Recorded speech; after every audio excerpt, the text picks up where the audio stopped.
Welcome back, dear participants. In the last class, we have seen inverse Laplace transforms of elementary functions, first shifting property of inverse Laplace transforms, and few examples. But the question is, if we are having such type of question, find L inverse of s plus 2 upon s square minus 4s plus 13. So the question is how to do it. So if you think properly, none of the formula fits here. So whatever formulas we have studied, none of them fits here. So what to do in such cases? So therefore we have to elaborate or increase our knowledge in the subject. That is, we have to learn the ways, different type of ways in fact, to find the inverse Laplace transform. So the another way is by using partial fractions. So let us study first of all what partial fraction is. I know some of you already know it, but still we are going to cover that part. So if we are having the expression of this type, where numerator is a polynomial and denominator is also polynomial, with degree of numerator should be less than degree of denominator, then in that case we can go for the method of partial fractions. Let me give an example. So see this example. So in this example you can see numerator is a polynomial, denominator is also a polynomial, and degree of numerator is less than degree of denominator. So we can use the partial fraction, because what is the degree of numerator? It is 1, and what is degree of denominator? It is 2.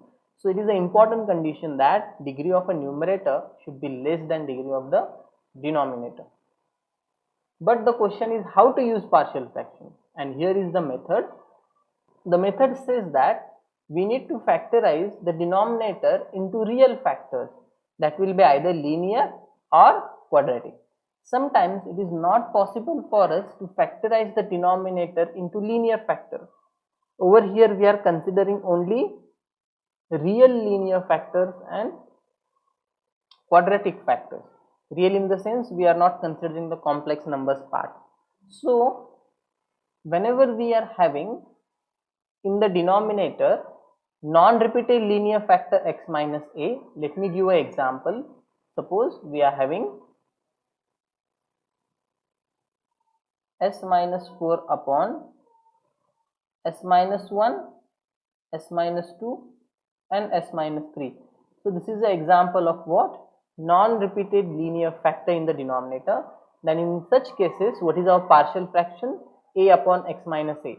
A upon x minus a in the sense we can write it as a upon s minus 1 plus b upon s minus 2 plus c upon s minus 3, and further we have to find the values of a, b and c. Now it may happen that our denominator is a product of linear factors, but the linear factors are repeated. Let me give an example. I mean somewhat like this. Suppose s minus 3 upon s minus 1 cube. So what to do in such cases? So in such case, see, this is your partial fraction. So partial fraction has the form a1 upon x minus a, a2 upon x minus a square, means whatever the linear factor is there in the denominator, simply go on increasing the power of that until we get this x minus a raised to r. So in our case, until we get s minus 1 cube, we have to continue this process. So this will be equal to what? A upon, start with s minus 1 plus b upon, now go on increasing the power of s minus 1, so s minus 1 square, and plus c upon s minus 1 cube, right? And we will stop the process at s minus 1 cube, because in the denominator we are having s minus 1 cube.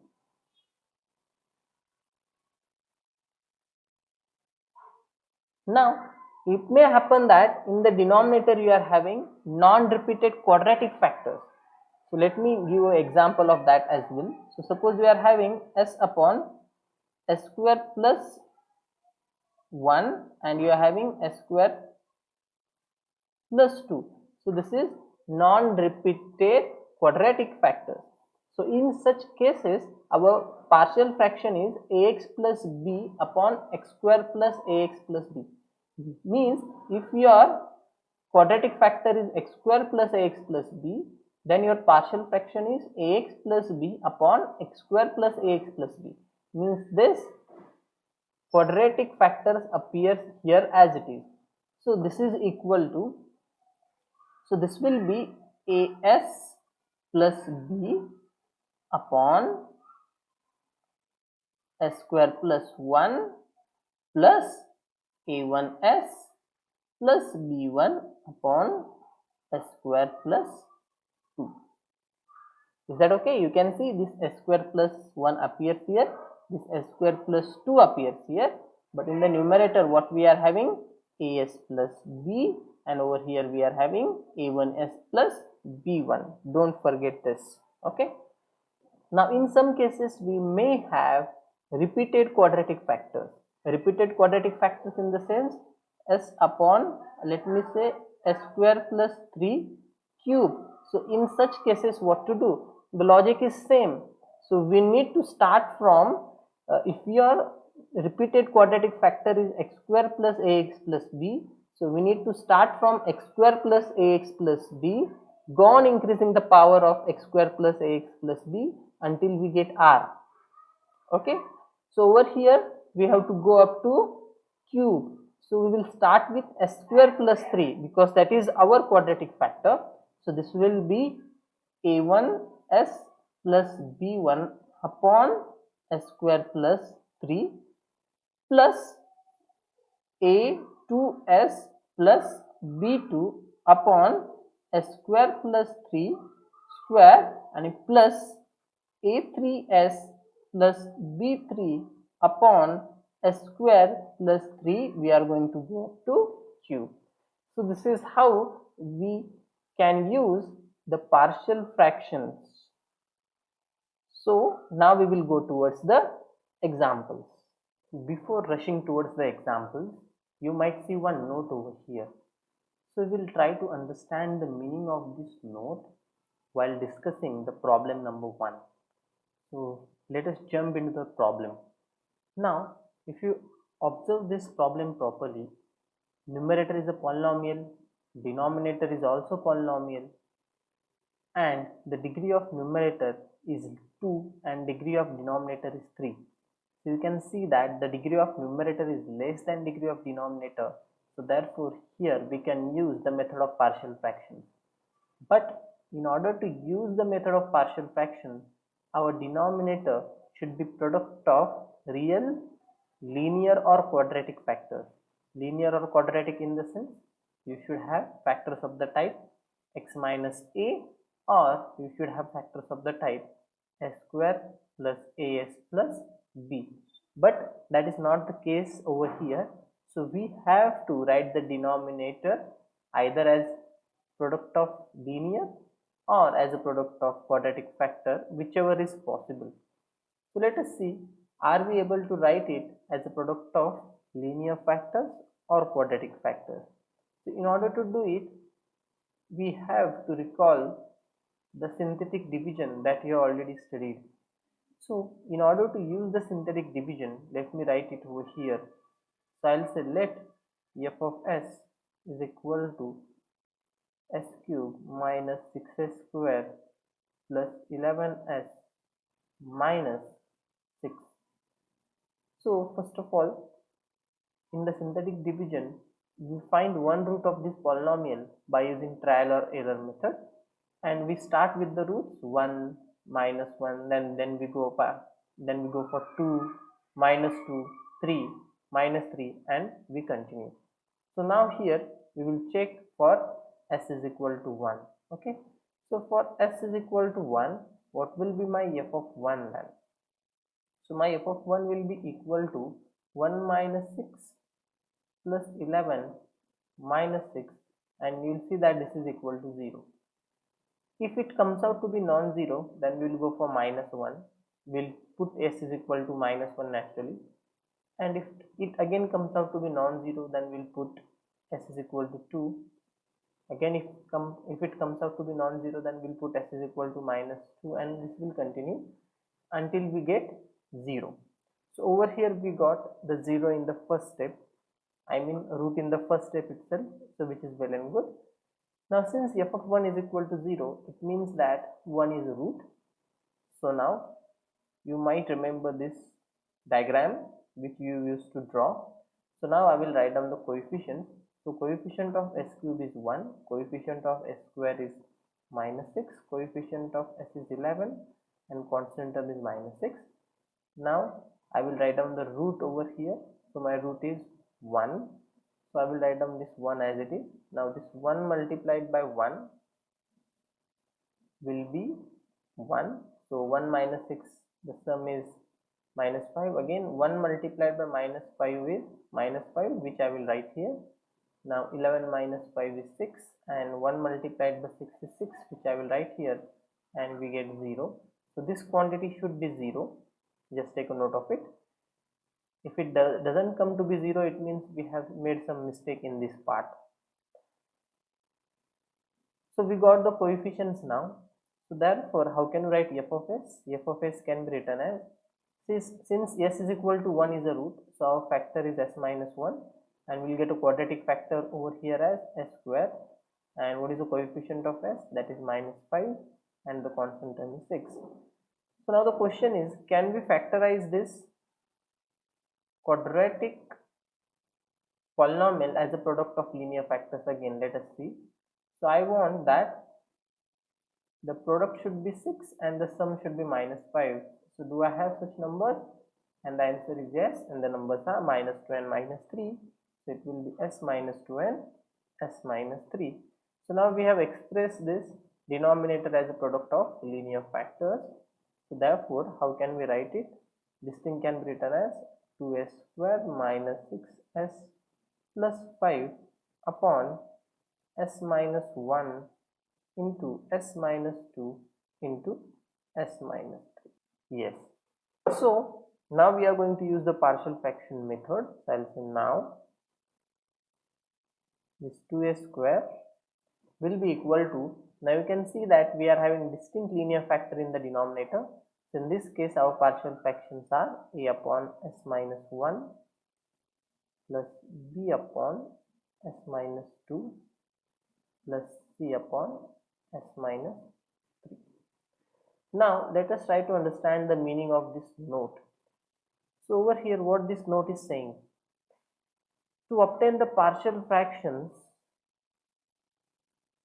I mean the value of a in the sense we are talking about this constant a actually. So to obtain the value of partial fraction corresponding to non-repeated notes. So this is applicable only for what? Non-repeated linear factors. So if your denominator is a product of non-repeated linear factors, then we can obtain the partial fraction by putting x is equal to a everywhere except the factor itself. So what is the meaning of this? Let us come here and try to understand. Now there is a shortcut to find the value of a.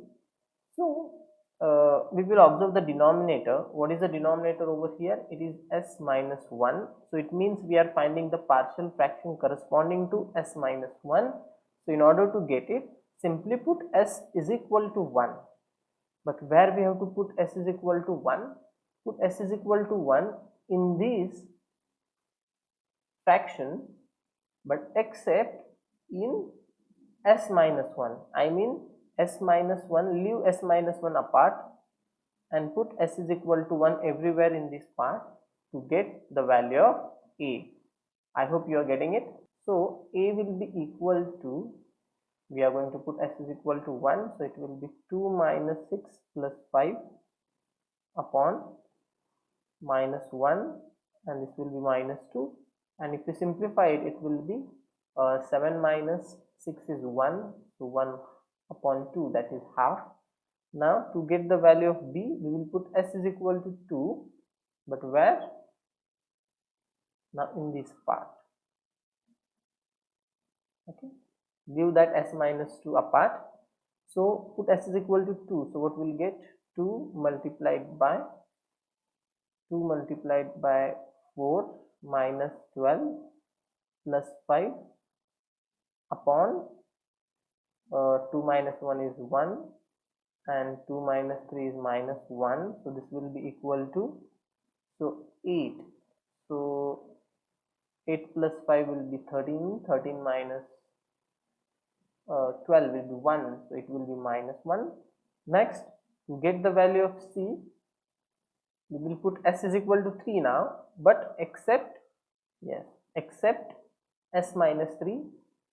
So 2 multiplied by 9 minus 18 plus 5 upon, this is 2, this is 1, so it will be 5 upon 2. So once we get the values of ABC, so use these values, okay, you can call it as star. So I'll say use values of ABC in star, so what you'll get, therefore, now apply L inverse from both sides, therefore L inverse of will be equal to, now see, this L inverse is also a linear function, so therefore this constant can be taken out. Actually we will get L inverse of half upon S minus 1 plus L inverse of this minus 1 upon S minus 2 plus L inverse of 5 upon 2 upon S minus 3. But since L inverse is also linear, this half can be taken out. So L inverse 1 upon S minus 1 minus L inverse 1 upon S minus 2 plus L inverse 5 by 2 is left, right, plus 5 by 2 L inverse 1 upon S minus 3, which will be equal to half. What is L inverse of 1 upon S minus 1? It is e raised to t minus, this will be e raised to 2t plus 5 by 2, this will be e raised to 3t. So this is nothing but the inverse Laplace transform of the given function. Now next example. So again you can see that numerator and denominator are polynomials actually. So, and it is good that the denominator is given already in the required form that we want. Required form in the sense it is a product of linear factors, right? We want denominator as a product of linear or quadratic factors, isn't it? So no need of doing that synthetic division part over here. We can directly start our partial fraction method. Now you will notice one thing, that while explaining the method of partial fraction, I told you whenever we are having repeated linear factors, then we start with what? A upon that linear factor, the individual one. In this case it will be S minus 1 plus B upon, now go on increasing the power of S minus 1 until you reach this value, right? Over here it is 2. So this will be equal to, now I am writing partial fraction corresponding to this S minus 1 square. So it will be A upon S minus 1 plus B upon S minus 1 square. That's it.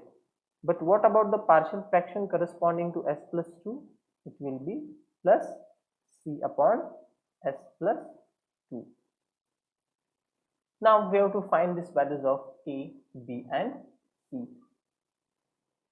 Now in this problem we can observe that this S plus 2 is a non-repeated linear factor. How to identify that the linear factor is non-repeated? Simply see its multiplicity. If the multiplicity is 1, then it is non-repeated. What is the multiplicity of S minus 1? It is 2, right? Simply you see the power over here. So therefore this linear factor S minus 1 is repeated 1, right? Because S minus 1 square is same as S minus 1 multiplied by S minus 1. So over here there is only one non-repeated linear factor, that is S plus 2. So in order to find the partial fraction corresponding to it, that is nothing but this value of C, we can use our shortcut. And what is that? we will put s is equal to -2 over here, okay, in this function, except s plus 2. So therefore what will be our value of c? So here value of c will be 4 multiplied by -2 plus 5 upon -3 square. This will be equal to -8 plus 5, that is -3 upon 9. This is equal to -1 upon 3. Let us call it as star. So we will put c is equal to -1 upon 3 in star. So put c is equal to -1 upon 3 in star. Therefore what we will get? Now we will multiply by s minus 1 square multiplied by s plus 2, that is nothing but denominator to the both sides, to get how we are getting this coefficient of a. Just think on it. Okay, now in order to get the values of a and b, we are supposed to put some values of s. So if I put s is equal to 1, we will observe that this term will become 0 because s minus 1 is present, and we will be able to get the value of b. So therefore 9 will be equal to 3b, that's it. Therefore b will be equal to, now we'll put this value of b in double star. So I'll say put b is equal to 3 in double star to get. Now if we put any value of s, we are going to get the value of a, but the simplest one is s is equal to 0. So I will put s is equal to 0. So we get 5 is equal to, if s is 0, this will be -1, this quantity will be 2. So 2 multiplied by -1 will be -2, so it will be -2a, and this will be 6, and this will be -1 upon 3. Therefore -1, I am shifting this 6 on the left hand side, so -1 will be equal to -2a, -1 by 3. After multiplying by minus sign, we'll get 1 is equal to 2a plus 1 upon 3, and therefore 1 minus 1 upon 3 is equal to 2a, and therefore 1 minus 1 upon 3 is 2 upon 3 is equal to 2a, and therefore our value of a is 1 upon 3. Now we will put these values of a, b as well as c in this equation star. So I will say put ABC in star. Now we will apply L inverse on both sides. Therefore L inverse of, now this 1 upon 3 can be taken out as it is a constant, so L inverse of 1 upon s minus 1. Similarly 3 can be taken out, L inverse of 1 upon s minus 1 square, and this thing can be done because this L inverse is linear. So -1 upon 3 L inverse of 1 upon s plus 2, so which will be further equal to 1 upon 3, and what is inverse transform of 1 upon s minus 1? It is e raised to t plus 3. What is inverse transform of 1 upon s minus 1 whole square? Shifting property, right? So this will be e raised to t L inverse of 1 upon s square minus 1 upon 3, and this will be e raised to minus 2t, which is further equal to 1 upon 3 e raised to t plus 3 e raised to t, and L inverse of 1 upon s square will be t raised to 2 minus 1 upon 2 minus 1 factorial, that is 1 factorial, so it will be t only, and minus 1 upon 3 e raised to minus 2t. So this is t. So this is our inverse Laplace transform of the given function.